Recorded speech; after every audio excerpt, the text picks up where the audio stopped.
அனைவருக்கும் வணக்கம். நேற்று ஸ்ரீராம் அவர்கள் கால் பண்ணி இன்னைக்கு வரணும்னு சொல்லியிருந்தார். எனக்கு இங்கே வந்து என்ன சொல்கிறது என்ன பேசுறதுன்னு தெரியல. பெரியவர்கள்லாம் இருக்காங்க. இது வரைக்கும் சொல்லாத எதையும் நான் புதுசாக சொல்ல போகிறதில்ல. அவர் ஒரு பெரிய கடல் மாதிரியானவர். மிகவும் எப்படி சொல்கிறது, நிறைய பேருடைய பிலீஃப்க்கு அகேன்ஸ்டாக அவர் மிகவும் தன்னடக்கமானவர். அது நிறைய பேருக்கு தெரியல. அவர் வந்து இல்லை, இது ஏன் சொல்கிறேன்னா, நாங்கள் ஒரு தடவை பேசிக்கிட்டு இருக்கும்பொழுது ஒரு வெஸ்டர்ன் மியூசிக் பீஸ் பற்றி ஒரு பேசிகிட்டு இருந்தோம்.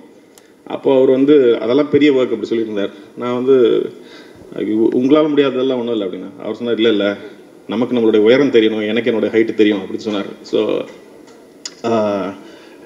இது ஒரு பாயிண்ட்டு. நான் இந்த வரும்போது கூட யோசிச்சது என்னெல்லாம் சொல்லலான்ட்டு, பட் நிறைய இருக்குது அவரை பற்றி சொல்கிறதுக்கு.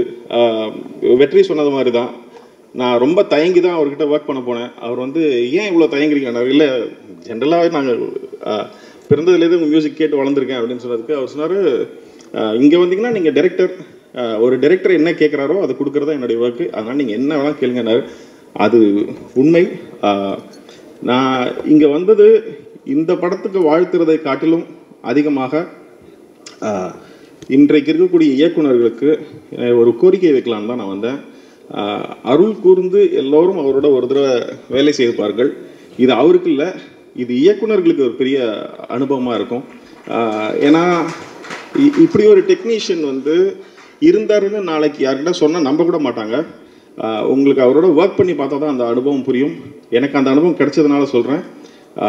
அப்புறம் வரும்பொழுது நிறைய யோசிச்சுட்டு பெரிய பெரிய ஆசைகளோடு வாங்க. ஏன்னா அவர் ஒரு வனதேவதை மாதிரி எதை கேட்டாலும் கொடுக்கறதுக்கு தயாராக இருக்கார். நாம் பெருசாக கேட்டால் அவர் பெருசாக கொடுப்பார். அதனால் அனைவரும் வந்து அவரோட ஒர்க் பண்ணணுன்னு நான் வேண்டி கேட்டுக்கிறேன். இளைஞர்கள் அப்புறமா ஏற்கனவே அவரோட ஒர்க் பண்ணவங்க அத்தனை பேரும் அவரோட திருப்பி ஒர்க் பண்ணணும்னு நான் ரொம்ப விரும்புகிறேன். அவ்வளோதான். மற்றபடி இந்த படம் நல்லா வரும்னு ரொம்ப நம்பிக்கை இருக்குது. ஏன்னா அவருடைய வாழ்க்கையில் ஏகப்பட்ட சுவாரஸ்யமான சம்பவங்கள் இருக்குது. நான் அவருடைய ஒர்க் பண்ணும்பொழுது அதிக நாள் ஒர்க் பண்ணதான் நான் தான் நினைக்கிறேன். ஏன்னா ஒரு மாதம் தினம் போய் அவரோட உட்காந்துக்குவேன். 10 நிமிஷம் தான் ஒர்க் பண்ணுவோம். பட் நிறைய கதைகள் கேட்டிருக்கேன் அவர்கிட்ட. ஸோ அந்த கதைகளில் நிறைய விஷயங்களை அருண் படமாக எடுப்பார்னு நினைக்கிறேன். இந்த படம் எப்படி எடுப்பாங்கன்னு நான் ரொம்ப தயங்கி இருக்கும்பொழுது, ஏகப்பட்ட விஷயங்கள் இருக்குது அப்படின்னு நான் நினச்ச பொழுது, இந்த மலைப்பெல்லாம் இல்லாமல் இந்த மாதிரி தயக்கங்களை பற்றியெல்லாம் பெருசாக கவலைப்படாத ஒரு டைரக்டர் இருக்கார். அதனால் அவர் அருண் அதை பண்ணிடுவார்னு நினைக்கிறேன். அப்புறம் எந்த பாத்திரத்தை கொடுத்தாலும் சிறப்பாக செய்யக்கூடிய நடிகர் இருக்கிறார், அவர் அதை சிறப்பாக செய்வார்னு நினைக்கிறேன். இந்த படம் வெற்றியடைய வாழ்த்துக்கள். நன்றி, வணக்கம்.